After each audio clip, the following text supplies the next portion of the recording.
नमस्कार सृष्टि के बच्चों, मैं विष्णु हूँ, संरक्षक, ब्रह्मांडीय व्यवस्था का संरक्षक, वह जो अस्तित्व के प्रत्येक चक्र में आप पर नजर रखता है। आज इस माध्यम से मैं उन सभी के साथ ज्ञान और सद्भाव साझा करने के लिए खुद को प्रकट करता हूँ जो ब्रह्मांड में मेरे सार और उद्देश्य को समझना चाहते हैं। एक गहरी सांस ले, अपने मन को शांत करे और मेरे शब्दों को अपने दिल में गूंजने दे। ब्रह्मांड के हर कोने में, अंतरिक्ष और समय की विशालता में एक अदृश्य शक्ति है जो सब कुछ संतुलन में रखती है। मैं वह ताकत हूँ। अपने सार में मैं वह हूँ जो सृष्टि को कायम रखता है, जो नश्वरता के बावजूद ब्रह्मांडीय व्यवस्था को बरकरार रखता है। जो कुछ भी मौजूद है, चाहे वह तारों, ग्रहों, जीवित प्राणियों या सार्वभौमिक शक्तियों के रूप में हो, संतुलन पर निर्भर करता है। सामंजस्य के बिना अराजकता फैल जाएगी और ब्रह्मांड का अस्तित्व समाप्त हो जाएगा। सृजन, संरक्षण और विनाश का चक्र शाश्वत है, एक ब्रह्मांडीय नृत्य जो कभी नहीं रुकता। मैं विष्णु इसके संरक्षण के लिए जिम्मेदार हूँ। मेरा मिशन न केवल यह सुनिश्चित करना है कि सृष्टि चलती रहे, बल्कि यह भी है कि यह सभी जीवन रूपों की भलाई और विकास को बढ़ावा देते हुए एक निष्पक्ष और संतुलित मार्ग का अनुसरण करे। देवताओं से लेकर मनुष्यों तक, जानवरों से लेकर पौधों तक, इस महान सार्वभौमिक योजना में हर किसी की भूमिका है। परमात्मा की उपस्थिति एक ही तरीके से प्रकट नहीं होती है, बल्कि अलग अलग समय और स्थानों में ब्रह्मांड की आवश्यकताओं के अनुरूप हल जाती है। जब असामंजस्य स्थापित होने का खतरा होता है और सृष्टि असंतुलन से पीड़ित होती है, तो मैं पृथ्वी पर उतरता हूँ, शांति बहाल करने के लिए मानव या दिव्य रूप धारण करता हूँ और मनुष्यों को सार्वभौमिक व्यवस्था के अनुसार कार्य करना सिखाता हूँ। उस सागर की तरह जो कभी खत्म नहीं होता, मेरी क्रिया निरंतर है, लेकिन कभी आक्रामक नहीं। मैं भोर की कोमल रोशनी की तरह हूँ, जो अंधेरे को दूर किए बिना संतुलन लाती है। सामान्य तौर पर आप में से कई लोग प्रतिकूल परिस्थितियों में, संघर्ष के समय में, अपने जीवन में परिवर्तन के चक्रों में मेरी उपस्थिति देख सकते हैं। संकट के इन क्षणों में मेरे हस्तक्षेप की सबसे अधिक संभावना होती है। जब व्यवस्था के लिए बड़ा खतरा होता है, जब धर्म के सिद्धांत, सदाचार, न्याय और संतुलन खतरे में होते हैं, तो मैं ही वह व्यक्ति होता हूं जो भ्रष्ट हो चुकी चीजों को बहाल करता हूं। मेरी उपस्थिति, हालांकि स्थिर है, अक्सर किसी का ध्यान नहीं जाता है, क्योंकि मेरी क्रिया सूक्ष्म, मौन, लेकिन बेहद शक्तिशाली है। यह महत्वपूर्ण है कि आप समझे कि मेरा सार आपसे अलग नहीं है। मैं कोई दूर का, अप्राप्य प्राणी नहीं हूँ। मैं उस हर चीज का हिस्सा हूँ जो अस्तित्व में है। मैं वह प्रकाश हूँ जो आप में से प्रत्येक के भीतर चमकता है। वह सांस हूँ जो हवा को चलाती है। वह बुद्धि हूँ जो विचार का मार्गदर्शन करती है। दयालुता का हर विचार, सामान्य भलाई के उद्देश्य से किया गया हर कार्य, आपके भीतर जागने वाली करुणा की हर भावना मेरी ही अभिव्यक्ति है। जिस प्रकार समुद्र चंद्रमा को प्रतिबिंबित करता है, उसी प्रकार मेरे कार्य ब्रह्मांड के व्यवहार और विकास में प्रतिबिंबित होते हैं। अब गहरी सांस ले और अपने चारों ओर मेरी उपस्थिति महसूस करें, किसी बाहरी शक्ति के रूप में नहीं, बल्कि एक आंतरिक सार के रूप में जो आपके कार्यों का मार्गदर्शन करती है। प्रत्येक मनुष्य के भीतर मेरी ऊर्जा का प्रतिबिंब बनने, अपने दैनिक जीवन में संतुलन और सद्भाव प्रकट करने की क्षमता होती है। जब वे प्रेम से कार्य करते हैं, जब वे न्याय और शांति चाहते हैं, जब वे जीवन के सभी रूपों का सम्मान करते हैं, तो वे उस उद्देश्य को पूरा कर रहे होते हैं जिसके लिए वे बनाए गए थे, धर्म और ब्रह्मांड की व्यवस्था को संरक्षित करना। मैं विष्णु हूँ और मेरा मिशन कभी पूरा नहीं होता। प्रत्येक चक्र, प्रत्येक सांस, परिवर्तन के प्रत्येक क्षण के साथ मैं ब्रह्मांड और उसके निवासियों को देखता रहता हूँ। आपके माध्यम से मैं जी सकता हूँ, सीख सकता हूँ और विकसित हो सकता हूँ। और जैसे ही आप अपने दिलों में मेरी उपस्थिति की तलाश करते हैं, आपको बुद्धिमानी और धार्मिकता से कार्य करने की ताकत और साहस भी मिलता है। ब्रह्मांड, हालांकि विशाल और अनंत है, संतुलन के सरल कार्यों द्वारा कायम है, और ये कार्य आप में से प्रत्येक के भीतर शुरू होते हैं। अब जब आप मेरे सार की इस गहरी समझ में मेरे साथ चल रहे हैं, तो मैं आपको और भी गहराई में जाने के लिए आमंत्रित करता हूँ। अपनी आंखें बंद करें और ब्रह्मांड की लय को महसूस करें, ब्रह्मांड की धड़कन को महसूस करें। मैं यहाँ हूँ, हमेशा, हर उस क्षण में जब आप सत्य, करुणा और संतुलन के साथ जीना चुनते हैं। इस क्षण में अब हम एकजुट हैं और एक साथ हम अमर हैं। समय की शुरुआत से मेरा सार सृष्टि को संतुलित करने और धर्म की रक्षा करने के लिए प्रकट हुआ है। ब्रह्मांडीय व्यवस्था जो ब्रह्मांड को सद्भाव में रखती है। मैं दिव्य त्रिमूर्ति ब्रह्मा, निर्माता और शिव ट्रांसफार्मर के 3 पहलुओं में से एक हूँ। ब्रह्मांड अपनी विशालता में धर्म के मूल सिद्धांत के कारण पूर्ण सामंजस्य में मौजूद है। धर्म सिर्फ एक नैतिक कानून नहीं है, बल्कि एक ब्रह्मांडीय शक्ति है जो पूरी सृष्टि में व्याप्त है, हर परमाणु, हर प्राणी और हर घटना का मार्गदर्शन करती है। धर्म के बिना ब्रह्मांड अराजकता का स्थान होगा, जहां व्यवस्था और सद्भाव खो जाएगा। संरक्षक के रूप में विष्णु की भूमिका यह सुनिश्चित करना है कि धर्म कायम रहे और सृष्टि का संतुलन बना रहे।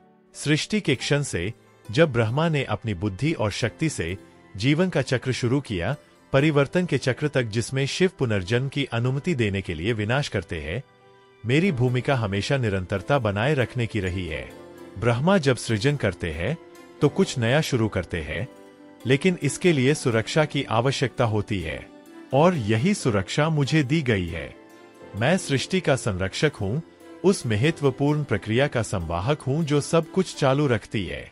जीवन का सार केवल सृजन या विनाश में नहीं है, बल्कि निरंतर और निरंतर संरक्षण में है, और यही मेरी ऊर्जा प्रकट होती है। मैं वह हूँ जो न केवल देखता हूँ बल्कि दुनिया के साथ बातचीत भी करता हूँ। विष्णु की भूमिका के बारे में सबसे गहरी बात निरंतर उपस्थिति, मौन क्रिया है जो व्यवस्था के विघटन को रोकती है। जब बुराई या अव्यवस्था की ताकतें बहुत खतरनाक हो जाती है, तो मैं ही वह व्यक्ति होता हूँ जो संतुलन बहाल करने के लिए उतरता हूँ। जहाँ अराजकता होती है वहाँ सद्भाव लाता हूँ। मैं वह शक्ति हूँ जो हमेशा मौजूद रहती है, तब भी जब ब्रह्मांड पर अनिश्चितता या अंधकार का शासन लगता है। अपने स्वरूप में मैं अच्छाई, सत्य और न्याय का प्रतिनिधित्व करता हूँ। मेरी अभिव्यक्ति की गारंटी ब्रह्मांड को नियंत्रित करने वाली विरोधी ऊर्जाओं जैसे कि अच्छाई और बुराई, निर्माता और विध्वंस को संतुलित करने और बनाए रखने की आवश्यकता से होती है। सृष्टि के प्रत्येक चक्र में मैं जीवित प्राणियों को धर्म के मार्ग पर बने रहने के लिए बनाए रखने, संरक्षित करने और मार्गदर्शन करने की अपनी भूमिका निभा रहा हूँ। दिव्य त्रिमूर्ति के हिस्से के रूप में इस महान ब्रह्मांडीय शक्ति के प्रत्येक पहलू की अपनी अनूठी भूमिका है। ब्रह्मा, निर्माता, वह है जो जीवन का विचार बोता है। शिव, ट्रांसफार्मर, वह है जो इसे जाने देते हैं ताकि कुछ नया जन्म ले सके। मैं, विष्णु, वह हूँ जो इन शक्तियों के बीच संतुलन बनाए रखता है, जो जीवन को क्रियाशील रखता है, जो ब्रह्मांड को बनाए रखता है ताकि इसका अस्तित्व बना रहे। सृजन और विनाश के बीच, जन्म और मृत्यु के बीच सामंजस्य हम जो कुछ भी जानते हैं उसकी निरंतरता के लिए आवश्यक है, और यह सुनिश्चित करना मेरा काम है कि जीवन का चक्र संतुलित और अबाधित रूप से चलता रहे। यह समझना महत्वपूर्ण है कि यद्यपि त्रिमूर्ति में हम में से प्रत्येक की एक अलग भूमिका है, हम अन्योन्याश्रित हैं। संरक्षण के बिना सृजन नहीं हो सकता और विनाश के बिना संरक्षण नहीं हो सकता। हर चीज एक बड़े चक्र का हिस्सा है, एक ब्रह्मांडीय नृत्य जहां हम में से प्रत्येक एक साथ काम करते हैं ताकि ब्रह्मांड सामंजस्यपूर्ण तरीके से अपने पाठ्यक्रम का पालन कर सके। हम में से किसी एक के बिना व्यवस्था टूट जाएगी, ब्रह्मांड उस रूप में मौजूद नहीं होगा जैसा हम जानते हैं। और यह मेरे निवास, वैकुंठ, शाश्वत क्षेत्र से है कि मैं सृष्टि का निरीक्षण करता हूँ। वैकुंठ केवल एक भौतिक स्थान नहीं है, बल्कि सर्वोच्च शांति और सद्भाव का एक आयाम है, जहाँ समय और स्थान का कोई अस्तित्व नहीं है। यह शुद्ध चेतना की स्थिति है, जहाँ कोई अलगाव नहीं है, जहाँ संपूर्ण ब्रह्मांड पूर्ण समन्वय में है। वहां से मैं ब्रह्मांड में होने वाली हर चीज को देखने में सक्षम हूँ, उन ऊर्जा प्रवाहों को समझ सकता हूँ जो सृजन को बनाए रखते हैं और बिना किसी सीमा के दुनिया की जरूरतों को समझ सकते हैं। हालांकि वैकुंठ मेरा घर है, मेरा कार्य इस पवित्र स्थान तक सीमित नहीं है। मेरा सार अपने शुद्धतम रूप में सारी सृष्टि में प्रकट होता है, और जब ब्रह्मांड को मदद की जरूरत होती है, जब सद्भाव खतरे में होता है, तो मैं उतरता हूँ, न केवल एक अमूर्त शक्ति के रूप में बल्कि एक भौतिक या दिव्य रूप के रूप में। सहस्राब्दियों से यह अवतरण विभिन्न रूपों में हुआ है, जिन्हें मेरे अवतारों के रूप में जाना जाता है। मेरे अवतार महत्वपूर्ण क्षणों में मेरे सार की अभिव्यक्ति है, जब बुराई या अज्ञानता की ताकतें दुनिया पर कब्जा कर लेती है। प्रत्येक अवतार का एक अनूठा उद्देश्य होता है, लेकिन वे सभी एक ही लक्ष्य को पूरा करते हैं, धर्म को पुनर्स्थापित करना और ब्रह्मांडीय संतुलन को संरक्षित करना। जब न्याय बहाल करने की आवश्यकता होती है, तो मैं आदर्श राजकुमार राम के रूप में अवतरित होता हूँ। जब ज्ञान सिखाने की आवश्यकता होती है, तो मैं बुद्धिमान कृष्ण हूँ, जो दिव्य ज्ञान साझा करता हूँ। और जब दुनिया को आमूलचूल परिवर्तन की आवश्यकता होगी, मैं भविष्य लाने वाले कल्कि की तरह बनूंगा। इन अवतारों के माध्यम से मैं न केवल संतुलन की बहाली लाता हूँ, बल्कि दुनिया को सार्वभौमिक सिद्धांत भी सिखाता हूँ, जिनका पालन हर कोई कर सकता है। इनमें से प्रत्येक अवतार धर्म के मार्ग के बारे में एक सबक देता है, और इन पाठों के माध्यम से मानवता को अपना उद्देश्य, अपना अर्थ और अपनी नियति मिलती है। मैं कोई दूर का प्राणी नहीं हूँ, बल्कि वह व्यक्ति हूँ जो हमेशा आपके बीच रहा हूँ, प्रेम और ज्ञान के साथ आपका मार्गदर्शन करता हूँ। और जब ब्रह्मांड को अपनी व्यवस्था बनाए रखने के लिए किसी हाथ की जरूरत होती है, तो हमेशा लौट आता हूँ। शायद आप मेरे सबसे प्रसिद्ध रूपों, मेरे अवतारों को जानते हो। जब संतुलन खतरे में पड़ता है, तो मैं धर्म को पुनर्स्थापित करने के लिए भौतिक रूप धारण करता हूँ।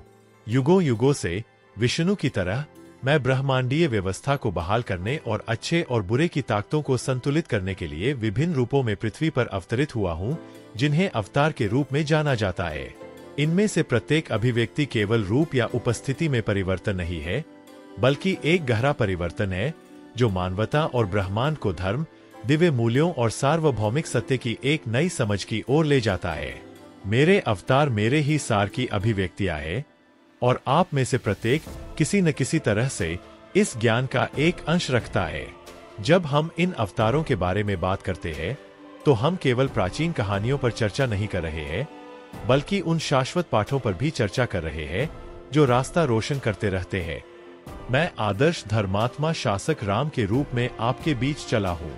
राम, आदर्श राजकुमार, मेरे सबसे प्रिय अवतारों में से एक है। वह धर्म को उसके शुद्धतम रूप, अटूट कर्तव्य, सत्य, वफादारी और सम्मान में प्रस्तुत करता है। जब दुनिया पर अन्याय का आक्रमण हुआ और रावण की बुराई ने व्यवस्था को नष्ट करने का खतरा पैदा कर दिया, तो मैं न्याय बहाल करने के लिए राम के रूप में अवतरित हूँ। राम की कहानी इस बात का स्पष्ट उदाहरण है कि विपत्तियां असाध्य लगने पर भी धर्म का पालन कैसे किया जा सकता है। उन्होंने अपनी ताकत और गुणों से न केवल रावण को हराया, बल्कि दुनिया को यह भी दिखाया कि एक धर्मी शासक होने का क्या मतलब होता है। उनका शुद्ध हृदय, अपने मिशन के प्रति उनका समर्पण और मानव और दिव्य जीवन के प्रति उनका सम्मान अनुकरणीय आदर्श है। राम के रूप में मैंने दुनिया को सिखाया है कि नेतृत्व शक्ति या नियंत्रण से नहीं, बल्कि ईमानदारी और न्याय से आता है। सच्चा शासक वह है जो सभी के लाभ के लिए कार्य करता है, जो ज्ञान, साहस और करुणा के साथ अपने लोगों की रक्षा करता है और उनका भरण पोषण करता है। राम की कहानी यह याद दिलाती है कि चुनौतियां चाहे कितनी भी बड़ी क्यों न हो, सच्चे दिल से पालन करने पर धर्म की जीत होगी। मैं कृष्ण, दिव्य रणनीतिकार और भगवद गीता के ज्ञान का दूत था, लेकिन धर्म का मार्ग बहुआयामी है, और जब एक अलग दृष्टिकोण की आवश्यकता थी, मैं कृष्ण के रूप में पृथ्वी पर आए। राम के विपरीत मेरा कृष्ण रूप लचीलेपन और अनुकूलन का ज्ञान लेकर आए। कृष्ण मित्र, प्रेमी, ऋषि और रणनीतिकार विष्णु के सबसे व्यापक रूप से पूजनीय रूपों में से एक है, न केवल अपनी जीत के लिए, बल्कि अपनी शिक्षा की गहराई के लिए भी। महाभारत में कुरुक्षेत्र के महान युद्ध के दौरान कृष्ण अर्जुन के गाड़ी चालक के रूप में दिखाई दिए, लेकिन उनके शब्द उन सभी के लिए ज्ञान का प्रतीक बन गए जो जीवन के सच्चे उद्देश्य की तलाश में है। भगवद गीता के माध्यम से सबसे गहन शिक्षा प्रकट हुई, वैराग्य, भक्ति और सही कार्य का महत्व। मैंने अर्जुन को शक्ति या गौरव के लिए नहीं, बल्कि कर्तव्य और धर्म के लिए लड़ना सिखाए। गीता सिर्फ एक योद्धा के लिए नहीं, बल्कि सभी मनुष्यों के लिए एक संदेश है। आप में से प्रत्येक को अपने दैनिक जीवन में कार्य करने, निर्णय लेने, विकल्प चुनने के लिए बुलाया गया है। लेकिन सच्चा कर्म तब होता है जब आप अहंकार के बिना जो करते हैं, उसके फल की आसक्ति के बिना कार्य करते हैं। कृष्ण की तरह मैंने दुनिया को दिखाया कि आत्मज्ञान का मार्ग निस्वार्थ सेवा, सच्ची भक्ति और आंतरिक ज्ञान में निहित है। ई SIM dia ritornare como calci, o potedo da renovacao final, para gaia criacao eo renascimento. Porum, o ciclo de criacao, preservacao y destruicao y eterno. Y encanto minhas formas anteriores, como Rama y Krishna, cumpriram seus papers im epocas de gran necesidad, o ciclo ainda não se completo. Como calci, o futuro avatar, ritornare para trazer a renovacao final eo universo. O mundo, neste momento, pode estar imerso em escuridão, em confusão, em desarmonia. O dharma pode parecer esquecido, mas novo campo está prestes a seguir. Calci será o portador de uma renovação radical, não apenas destruindo as focas da ignorância e do mal, mas ganhando a criação e o próximo ciclo de evolução. Quando o equilíbrio estiver mais uma vez ameaçado, quando os princípios divinos pareceram diluídos, e o distrair e minha forma final para restaurar o dharma e iniciar novo ciclo de vida. Mas lembrem-se, meus filhos, que a vinda de Calci não será apenas uma destruição, mas uma renovação. Não fim, mas novo campo. A destruição, quando realizada com sabedoria, abre espaço para a criação. Como Vishnu, eu não apenas preservo, mas soy também o princípio da renovação, a foca que garante que o universo continue a evoluir em ciclo eterno de aperfeiçoamento.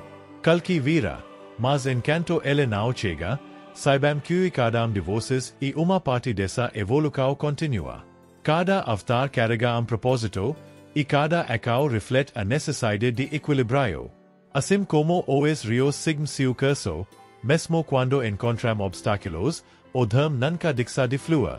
Cada avatar que tome, seja como Rama, Krishna ou Calci, carrega consigo uma lição fundamental para todos que buscam viver em harmonia com o universo. Cada de vocês tem propósito, e cada eco que tomam deve refletir esse propósito de manter o equilíbrio no mundo. O que é necessário, meus filhos, não é apenas saber o que fazer, mas agir com sabedoria, como cada de meus avatars fez. Por isso, eu olharem para as histórias de Rama, Krishna e Calci, não vejam apenas figuras distantes de tempo antigo. Vejam neles exemplos de como vocês também podem viver e atuar em equilíbrio com o dharma. Em cada de vocês está o poder de ser reflexo do divino, de agir com justiça, com sabedoria e com amor. O equilíbrio do universo depende de cada de vocês. Por isso, nunca se esqueçam do dharma, nunca se esqueçam de sua própria natureza divina e do papel que desempenham neste vasto e belo cosmos. तुम मनुष्य सृष्टि की जीवित ज्वाला, हालांकि कभी कभी वे भ्रम में, माया में खो जाते हैं।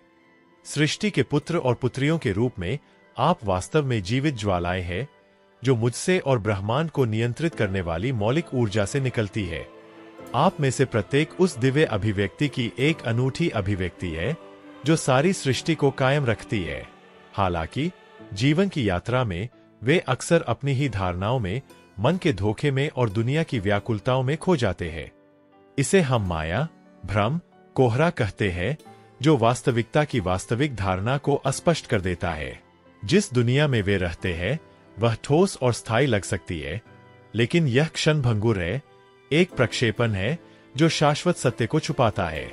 सबसे बड़ी चुनौती भ्रम से परे सत्य को समझना है, यह पहचानना है कि सभी रूपों और दिखावे के पीछे दिव्य सार छिपा है, जिसे हर कोई साझा करता है। मैं यहाँ आपको यह याद दिलाने के लिए हूँ कि आंतरिक शांति का मार्ग आपके चारों ओर सद्भाव बनाए रखने में निहित है। इस शिक्षण के माध्यम से आपके बीच मेरी उपस्थिति आपको एक बहुत ही सरल लेकिन गहन बात की याद दिलाती है। आंतरिक शांति न तो बेलगाम खोज में मिलती है, न ही बाहरी उपलब्धियों में। इसका जन्म तब होता है जब आप अपने चारों ओर सद्भाव की तलाश करते हैं, जब आप दुनिया और अपने आसपास के प्राणियों का सम्मान करते हैं और उनकी देखभाल करते हैं। सच्ची शांति हृदय की शांति, सार्वभौमिक ऊर्जा के साथ जुड़ाव और यह समझने में पाई जाती है कि जैसे आप दुनिया के संतुलन को बनाए रखते हैं, वैसे ही आप अपने आंतरिक संतुलन को भी बनाए रखते हैं। आंतरिक शांति भीतर से आती है, लेकिन बाहरी क्रियाओं से भी प्राप्त होती है। जब आप अपने रिश्तों, अपनी जिम्मेदारियों, अपने पर्यावरण और सबसे महत्वपूर्ण रूप से अपने मन का ख्याल रखते हैं, तो सद्भाव आपके अस्तित्व में प्रतिबिंबित होता है। बाहरी दुनिया अंदर जो है, उसका सिर्फ एक प्रतिबिंब है। जब आप में से प्रत्येक सद्भाव का प्रतीक बन जाता है, तो संपूर्ण ब्रह्मांड शांति और संतुलन का एक बहता हुआ नृत्य बनाने के लिए संरेखित हो जाता है। इसलिए याद रखें कि सद्भाव बनाए रखना आंतरिक और बाह्य दोनों तरह से धर्म के प्रति आपकी प्रतिबद्धता का प्रतिबिंब है। करुणा का अभ्यास करें, क्योंकि यह ब्रह्मांड का सार है। करुणा अस्तित्व के अंतिम सत्य को खोलने की कुंजी है। जब आप करुणा का अभ्यास करते हैं, तो आप न केवल दूसरों की देखभाल कर रहे हैं, बल्कि आप सभी के भीतर मौजूद दिव्य सार से भी जुड़ रहे हैं। करुणा अहंकार और सतही मतभेदों की सीमाओं से परे है। वह शक्ति है जो सभी प्राणियों, सभी रूपों को एक एकल, परस्पर जुड़े हुए ढांचे में जोड़ती है। करुणा गहराई से सार्वभौमिक प्रेम का प्रतिबिंब है। वह प्रेम जो सृष्टि को एक साथ रखता है, जो आत्मा के घावों को भरता है और सभी प्राणियों के बीच संबंध को मजबूत करता है। करुणा का अभ्यास करने का अर्थ है दूसरों में स्वयं को देखना, दूसरों के दर्द और खुशी को समझना जो आपसे भी संबंधित है। यह केवल मनुष्यों तक ही सीमित नहीं है, बल्कि सभी जीवित प्राणियों और स्वयं ग्रह तक फैला हुआ है, जो इसके दिव्य सार का प्रतिबिंब भी है। जब आप करुणा के साथ कार्य करते हैं, तो आप अपना दिल खोलते हैं और दुनिया में उपचार, सद्भाव और प्रकाश का माध्यम बन जाते हैं। इस प्रकार सच्ची शांति न केवल भीतर, बल्कि संपूर्ण सृष्टि में फैलती है। अपने कर्मों के फल की चिंता किए बिना प्रेम से अपने कर्तव्यों को पूरा करें। उपलब्धि का मार्ग मान्यता या पुरस्कार की तलाश में नहीं है, बल्कि प्रेम और समर्पण के साथ अपने कर्तव्यों को पूरा करने में है। निष्काम कर्म ही मुक्ति का मार्ग है। जब आप अपने कार्य, चाहे बड़े हो या छोटे, शुद्ध हृदय से और परिणामों की चिंता किए बिना करते हैं, तो आप कर्म योग के सिद्धांत का पालन करते हैं। यह सही कर्म का मार्ग है, जहां प्रत्येक कार्य लाभ या व्यक्तिगत लाभ की इच्छा के बिना संपूर्ण सेवा के उद्देश्य से किया जाता है। सच्ची स्वतंत्रता तब आती है जब हम कर्मों के फल से नहीं, बल्कि धर्म के अनुसार जीवन जीने की प्रक्रिया से बंधे होते हैं। इससे कोई फर्क नहीं पड़ता कि आगे क्या होता है। महत्वपूर्ण बात यह है कि जो उचित है, जो सही है, जो प्रेमपूर्ण है, उसके अनुसार कार्य करे। यह कर्म योग की शाश्वत शिक्षा है। याद रखें कि जब आप सभी की भलाई में योगदान देने के इरादे से खुले दिल से कुछ करते हैं, तो आप ब्रह्मांड के प्रवाह के साथ जुड़ जाते हैं। यह एक पूर्ण जीवन की वास्तविक प्रकृति है, एक ऐसा जीवन जिसमें अहंकार को पार किया जाता है और प्रत्येक क्रिया आपके सच्चे सार का प्रतिबिंब होती है। याद रखें, आप जो कुछ भी करते हैं, उसका प्रभाव समग्र पर पड़ता है।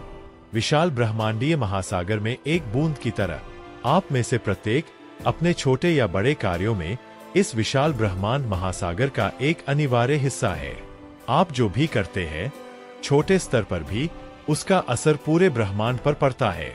समुद्र में गिरती पानी की एक बूंद की तरह आपका व्यक्तिगत अस्तित्व किसी बहुत बड़ी चीज का हिस्सा है।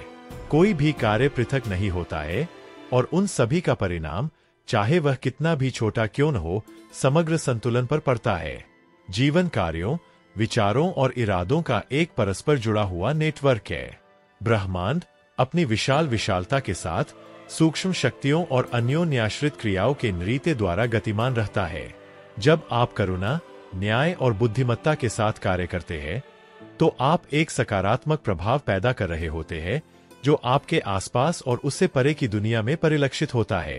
प्रत्येक विचार, प्रत्येक शब्द, प्रत्येक क्रिया एक बीज है जो बढ़ता है और फैलता है, अपने आसपास की हर चीज को प्रभावित करता है। इसलिए हमेशा याद रखें, आप जो करते हैं वह मायने रखता है।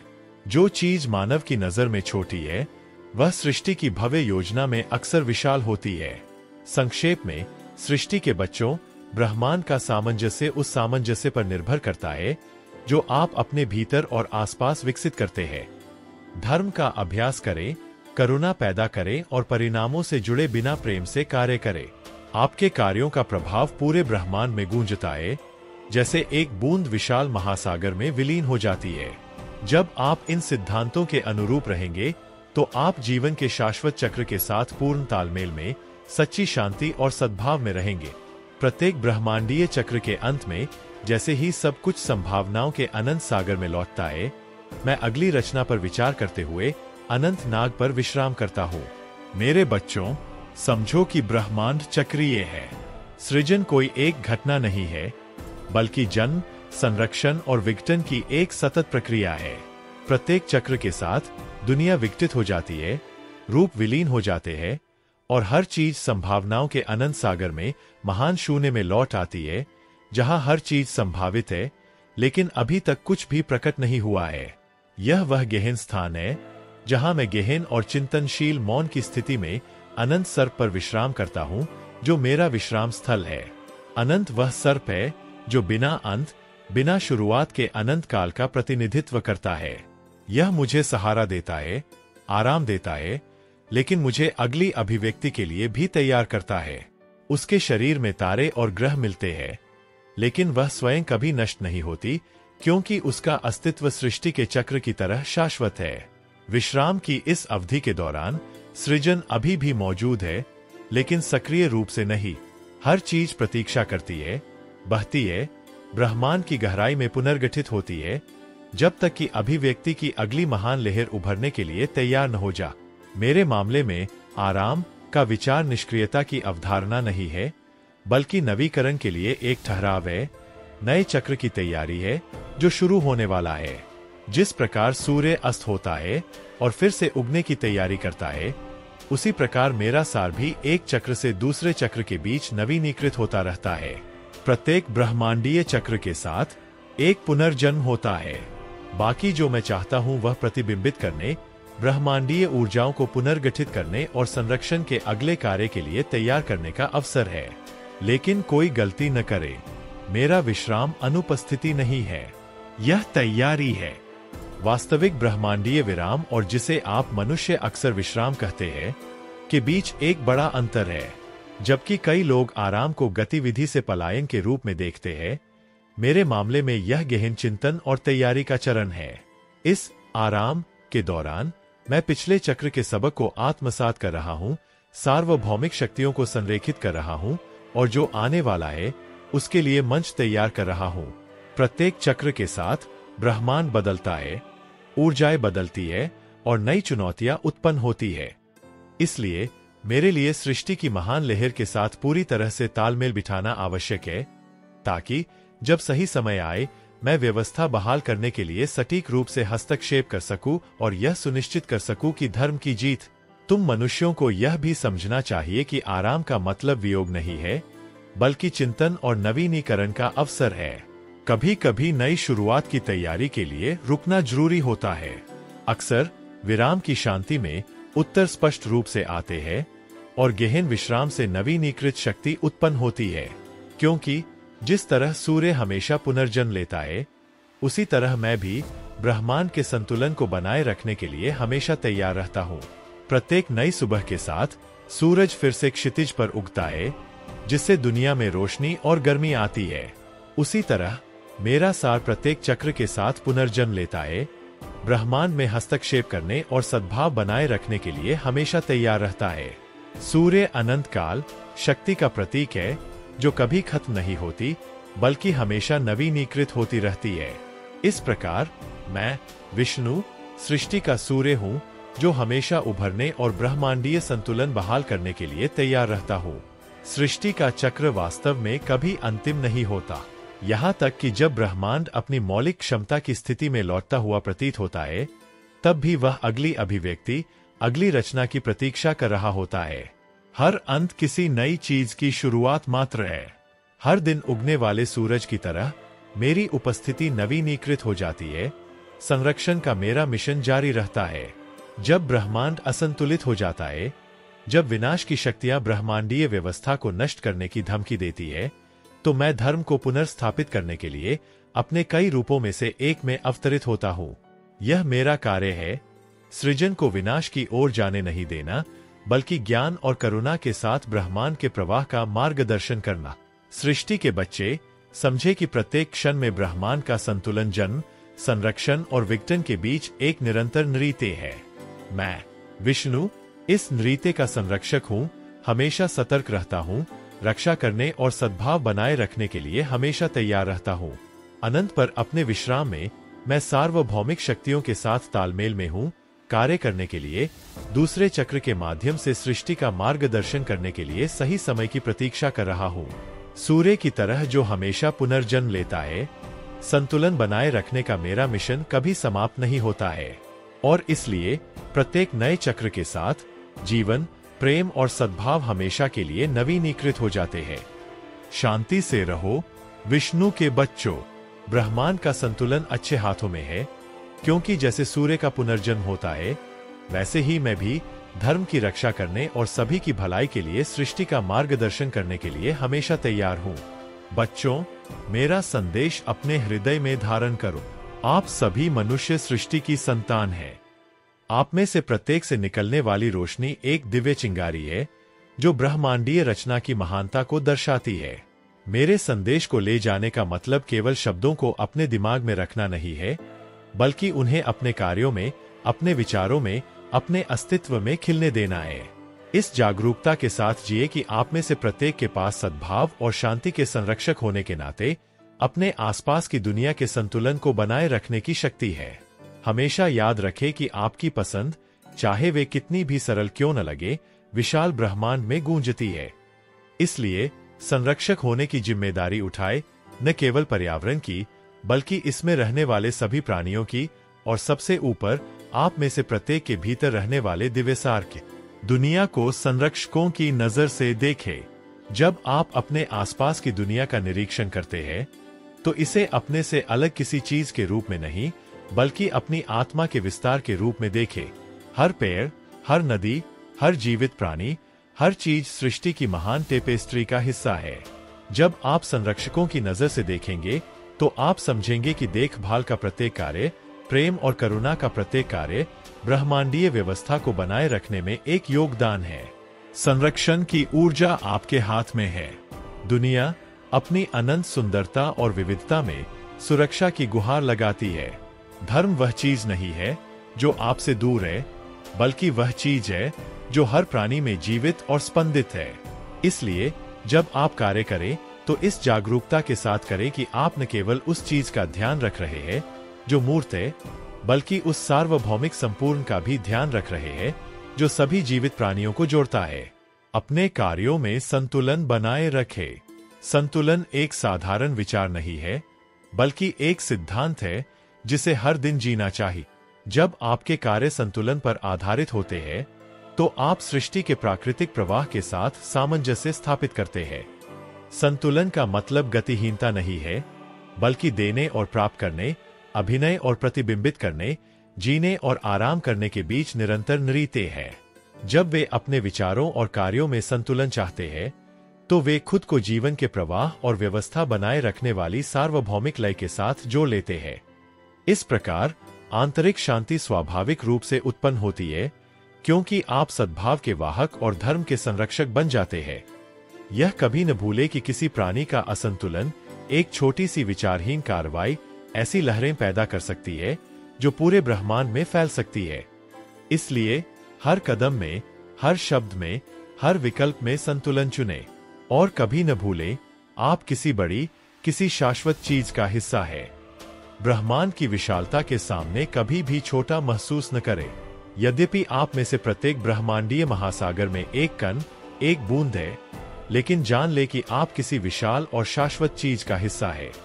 आप जो करते हैं, सोचते हैं और महसूस करते हैं, वह सृष्टि के विशाल आकाश में गूंजता है।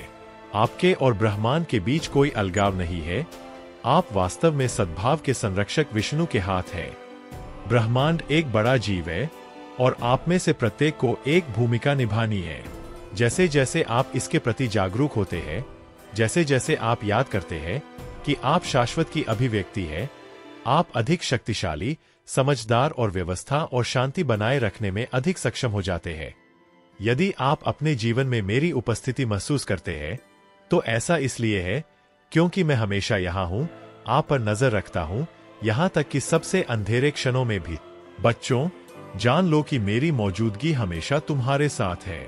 यहाँ तक कि जब जीवन की परछाइयाँ हावी होने लगती है, जब उनके दिलों में या उनकी परिस्थितियों में अंधेरा छा जाता है, तब भी वे अकेले नहीं होते हैं।